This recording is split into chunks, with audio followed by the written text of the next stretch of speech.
I'm back. Ready for trial attempt number 2.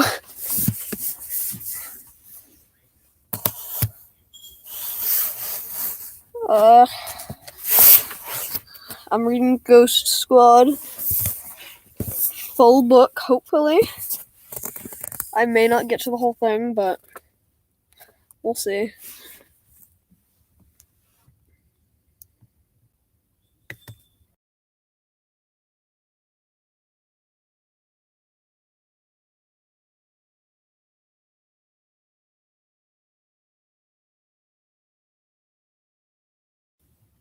Okay, is that okay?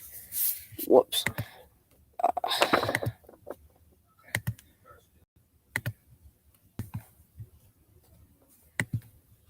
So, I'm reading Ghost Squad. Not sure if anyone will come on, but I just have a cool little Minecraft thing running in the background. I'm just going to be restarting the book. I'm a little late. I was supposed to do this quite a while ago, but I'm doing it now.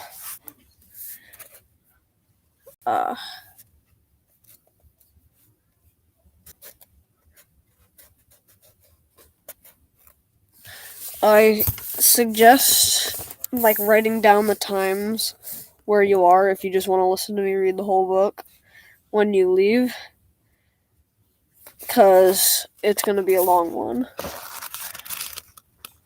I said this last time, but I'll say it again.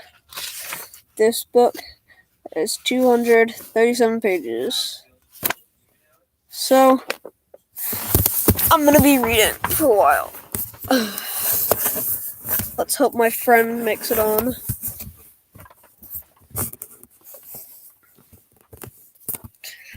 Okay. Yeah, my friend's reading this book, so let's hope he makes it on.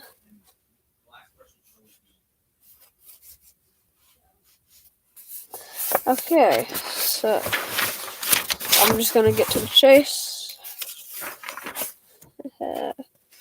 Alright, Ghost Squad. Chapter 1. Let's hope you guys can hear me well. Okay. Chapter 1. Lightning struck and a brilliant white light bloomed, illuminating the night sky outside Lucy Lana's bedroom window. For 4 hours had passed since her bedtime, but the thunderstorm outside kept her wide awake. She'd tried every one of her abuela's tricks, including taking slow, deep breaths while focusing on the warm glow of the fireflies coming from outside her bedroom window, but nothing had worked. Lucily hugged her knees to her chest, gazing out the window. She counted the seconds between the flash of lightning and a clap of thunder, praying that it was still too far away from her home. 1, 2, 3. Come on, page. Boom! Lucily threw the covers over her head with a shriek. Niña, a voice whispered.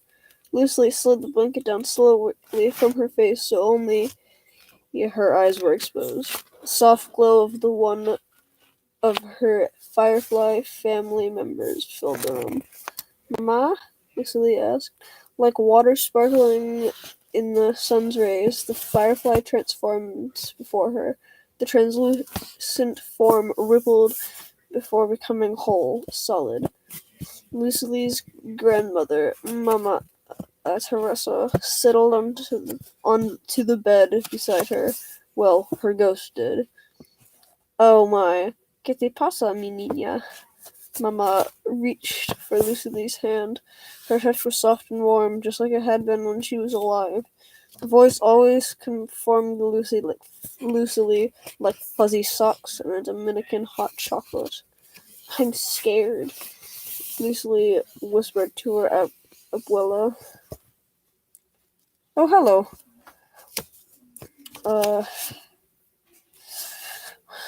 Mama brushed Lucily's curls out of her eyes and kissed her forehead before beginning to sing softly, her accent thick yet clear as the sound of rain on a metal roof.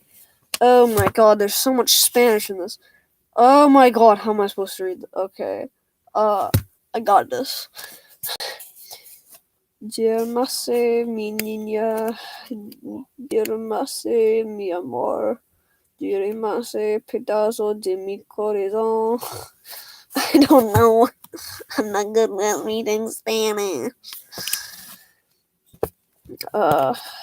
Mama's voice wrapped around Lucily like a wool blanket. Before the song was ended, Lucily was drifting away from the storm outside to a place that was quiet, safe. Lucily woke up the next morning to the smell of white cheese frying in the kitchen downstairs. It was still early enough that the sun was beginning to flood the sky with warm orange and yellow hues, as if erasing the dark and stormy night before.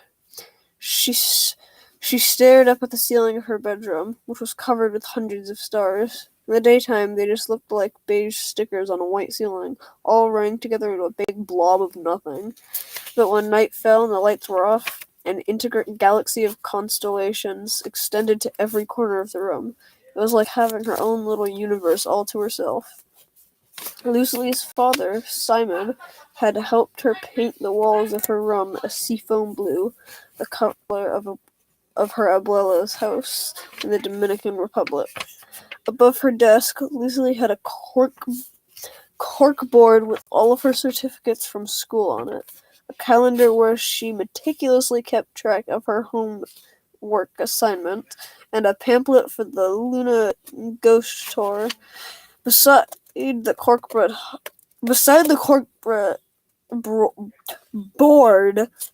corkboard hung a periodic table poster that had all hip hop artists on it, and a portrait of the oh my god, there's going to be a lot of Spanish in this. A Taino rebel why can't I read? Rebel in Enriquillo. Kio. Yeah. Simon Luna was what Lucily likes to call an enormous history geek. He even started his own ghost tour company in town, and people actually paid to hear him tell stories about the history of Saint Augustine, Florida. He had insisted on hanging pictures of his favorite historical figures in every room of the house. Enriquillo wasn't the worst to get stuck with, but she would have preferred the portrait of the Mirabal sisters that was in their living room. At least it wasn't Blackbeard. Now that dude was scary looking.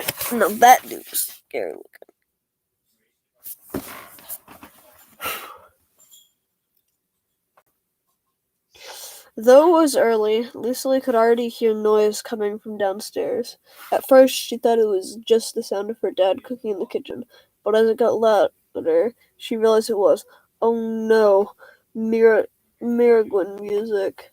Lucily tried to pull the blanket over her head, but an invisible hand stopped her. Flinging the comforter to the other side of the room. Kelinda, Tia Milagros's voice steeped in sarcasm, as she surveyed Lucily's room. She wore the same curlers, face mask, nightgown, and slippers that she had died in. Everyone thinks dying in your sleep is the most peaceful way to go, but no one ever thinks about being stuck in their pajamas for the rest of their afterlife. Up, it's time to clean. This house is filthy. Look at this. She pointed to a small pile of clothes near Lucily's hamper and a solitary gum wrapper in her wastebasket. Tia, no, it's Saturday. Don't dead people get tired? Nobody can get as tired as you, Borguinesa. Imagine being so young and having so little energy. At your age, I would have already been up for 3 hours. Fold that culture. Tia Milagros pointed at the quilt she'd thrown and walked out of the room. Lucily snorted and put her chanclas on before going downstairs. She'd help clean up after breakfast. If it were Tia Milagros, she'd be cleaning from sunrise to sunset. Oh, if it were up to Tia Milagros. Plates of hot and fluffy banana pancakes were set out on the long kitchen table. Extra crispy bacon, fried cheese, salchichon, and platters of fresh fruit sat next to pitchers of freshly squeezed juice and Morer Sonyanando. The Luna family sat around the table, chatting loudly and excitedly. Well, most of them were talking. Simon was still making pancakes at their stove with one hand and dipping the rectangles of cheese in the flour with the other. "Good morning, Mama," he smiled at Lucily. "Yeah, Shion Puppy." Lucily took her place at the table and took turns greeting each of her cousins, asking for blessings from each of her older relatives before digging into a plate of food. It made Lucily happy to know that even after you died, but only if you were good when you were alive, you still got to eat delicious food. If Lucily hadn't seen it with her own eyes, she'd think it was some sick way to keep from her misbehaving. But for the Lunas, it was all true. Anybody looking in through the window would see only Lucily and her father, the two living beings in the Luna household. But there were a lot more of them there. They just happened to be ghosts. Lucily's hogging all the queso again, whined Prima Macarena. She winked at Lucily before piling the cheese onto her own plate. Even though Macarena had survived a life of being asked if she could do the dance, she still loved to tease Lucily any chance she was given. The 5 Tias at the table was shut her matching death stares. Tia Milagros reached for her chancla under the table. Lucily opened her mouth to protest just as her dad had placed another mountain of freshly fried cheese on the table. "Had enough food for everybody?" he asked. "Everyone?" he asked Lucily, and she nodded in response. Simon smiled, but Lucily could see the small tug of pain on her father's face. There was a time when her father could also see the family spirits in their human form, but now all he saw were fireflies. "Sometimes when your heart is too heavy and sad," he had told her, you lose that part of you, that connection. It hurt Lucily to imagine the kind of heartbreak her father had been going through ever since her mom left them 4 years ago. The spirits of your dead loved ones living on as fireflies, or Coquillos, as they were called in the Dominican Republic, where Lucely's family was from, was supposed to be a myth. A story told the story people told to ease the sadness of loss. But for Lucily, it was very real. When they weren't in their human forms, gossiping around the neighbors or fussing over her, their firefly spirits inhabited the ancient willow tree in their backyard. "Tamoy grande, Lucily," Tio Chicho went for Lucily's cheeks, but she ducked to avoid the painful Tio cheek pinch. Unfortunately for Lucily, her uncle was just as quick and snagged the other side of her face in a death grip. "Ouch, sheesh!" Lucily rubbed her cheek as Tio Chicho's wife, Tia Tati, slapped his hand softly and scowled. "That's 15 minutes, holy cow." We'll start with the bathroom downstairs, then move up to the foyer. Tia Milagros was greeted by a chorus of groans. Tia, can't we wait until at Tia, can't we wait until we have at least one weekend off? Asked Manny, another one of Lucy's cousins. She couldn't help herself. Cleaning's life, said another cousin, Benny. But she's dead, Lucy said. The table screamed with laughter now, drowning out Tia Milagros' threats. Nobody but Lucy noticed when she made good on her promise to throw her chancla by flinging it across the room and knocking over a pitcher of guava juice. Nove! Milagros smiled smugly, as if she hadn't been the one to make the mess. Tia Milagros? Asked Simon. Yeah, Lucy, he nodded, wiping the tears from her eyes. I left the cleaning stuff upstairs. Would you mind grabbing it? Simon asked. Sure, con permiso. Lucy excused herself. As she rummaged through the hall closet in a search of the cleaner that Tia Milagros insisted they use only on tile, the doorbell rang. Who could be coming over now? The only visitors they ever had were Lucy's best friend, Seed, and her family, but they never bothered to ring the doorbell.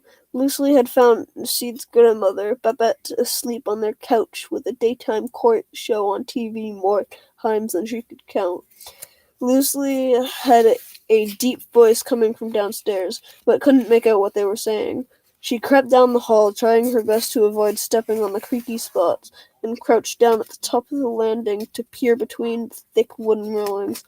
The strong smell of lemon cleaner made her scrunch her nose.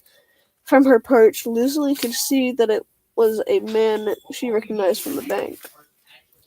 I'm disappointed, Mr. Luna, the man said. I promise you we'll get caught up soon. Mr. Vincent, if I could just have a bit more time. The plea in her father's voice stung. It reminded her so much of the phone calls with her mother, how he had begged her to come home. The answer was always the same, no. I'm afraid the most I can do is give you until the end of October. Maybe with Halloween coming up, you'll have an influx of tourists. Mr. Vincent picked a piece of lint off his shiny jacket, and Lucy's cheeks went hot with anger. All people like Mr. Vincent cared about was money. She could tell by the way he looked at her father that he was silently judging his old shoes, faded jeans, and $10 mall haircut. It was the same look the kids at school gave Lucy. Simon scratched his head, clearly flustered. Thanks, I'm sure we'll be able to manage. I do appreciate the timeliness with which you've always paid your bills, but I'm afraid with the market growing again, my only option will be to foreclose on the house. The pressure that had been building in Lucy's stomach all but exploded, and she struggled to find her next breath. They couldn't lose their house. It was the only house Lucy had ever known. It was where her parents had brought her after she'd been born, where her dad had grown up, and his parents had lived before him. It was tied to every memory of her mom, and her spirit family was anchored to the willow in their backyard. If they left, what would happen to them? Her eyes watered, and she wiped her face. Lucy's dad seemed to stand up a bit straighter, his voice steady, and I would hope that our years of responsible payment would be enough to give us a little leeway now, especially with all the work we put into the house after the last hurricane. But I guess that's not how your bank does business. Lucy smiled. Tell him, Dad. Mr. Vincent ruffled and nodded curtly. Beginning of next month, I'll be back then. Oh, and I would very much like to see your ghost tour for myself, Mr. Luna. Perhaps a rousing performance will help me convince the bank to give you a bit more time. As soon as the door closed behind him, Simon's shoulders slumped, and he let out an exasperated breath. Lucy's heart lurched. She wanted to run down and hug her dad, tell him that everything would be okay, but with the way he held his head in his hands, Lucy doubted there was anything she could say to make things better. Lucy, if you're eavesdropping up there, you better come down now. Lucy cringed and pulled back. How did he always know? She waited a minute. She took a deep breath to settle her thumping pulse and walked down the stairs casually. Her dad hitched an eyebrow, but she tried not to show any signs that she'd overheard his conversations. He liked to pretend everything was under control all the time, and Lucy liked to let him act natural, act natural, act natural. Lucy repeated to herself silently. Simon Luna was an expert at sniffing out a fake. How much did you hear? Huh? I was just looking for the cleaning stuff upstairs before I heard you call my name. She crossed her fingers behind her back and tried to keep the fear of what she'd just overheard, that they might lose their home, from showing on her face. He inspected her closely, eyebrows still raised. It was like he could look into her very soul. Well, when he did that, she shifted uncomfortably, hoping he'd drop the suspect. He let out another exasperated breath. That was Mr. Vincent from the bank. He just stopped by to talk about how the ghost tour was going. Lucy winced at her father's lie. I think he might be coming to the tour tonight, so you have to make sure nothing goes wrong. He put one hand on Lucy's shoulder and squeezed gently. I'm going to go clean up the kitchen before Tia Milagros has a fit. How can they make such a mess? How they can make such a mess baffles me. He laughed to himself. The moment her dad was out of sight, Lucy bolted into the small first-floor bathroom. She tried to calm her breathing and wrap her brain around what Mr. Vincent had said. They only had until the end of this month? But that was in less than 2 weeks. How much money did they owe? She knew they'd been in trouble with the bank before, but ever since the Cryptly Can't Believe It ghost tour expanded into their town, red envelopes and urgent notices seemed to be piling up. Where would they go if they lost their home? Lucy ran some cold water and splashed up her face. When she opened her eyes again, her cousin Macarena sat perched on the edge of the sink. Lucy let out a small squeak before scrunching her face and throwing the hand towel right through her. I told you, stop doing that. Macarena laughed so hard she almost fell to the floor.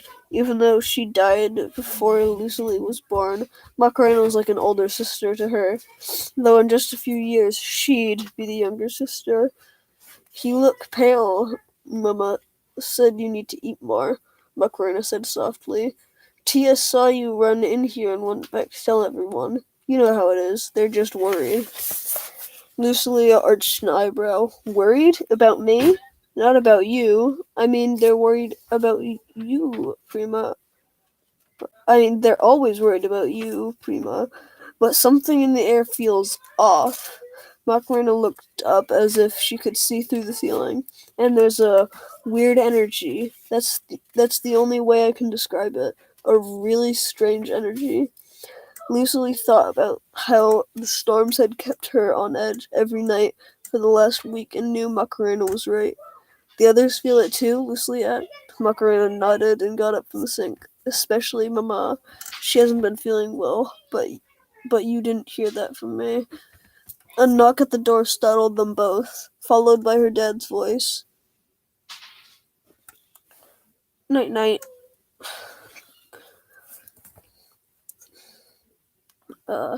Did you fall down the toilet, Luce? Macarena disappeared in a blink and flew through the cracked window. Lucy opened the door. Yes, also I drink a lot of guava juice at breakfast. She flashed him a mischievous smile, trying to hide the worry on her face. She made her way back to the kitchen to sit among her spirit family. Her father had cleaned up the spilled guava juice, and everyone was helping themselves to seconds and thirds. Lucy kept pretending she was fine, that she wasn't freaking out about what she'd overheard, for her father's sake, and also to avoid the interrogation by her family. But she looked at Mama Teresa from across the table. She saw something she hadn't noticed before. A gasp threatened to escape her throat as she watched Mama's human form flicker slightly, like a candle whose flame was moments before going out. Mama? Lucy asked cautiously. Mama Teresa was the toughest person Lucy had ever known. She'd never seen her spirit do anything like this. Her abuela looked up from the plate of fruit in front of her. No pasa nada, mi niña. Mama said, everything is okay. So I decided that I'm not reading this whole book because that one chapter just took 26 minutes. So I'm actually going to do this chapter by chapter. So hopefully every day, if I remember, I will read one chapter of Ghost Squad. And we'll see where this goes from there. I'll just be reading one chapter every day. So wait. Okay. I'm definitely gonna have to change the title of this. I guess this will be a mini series. Let's see how many days in a row I can do this. Okay, I guess I'll see you later. Goodbye.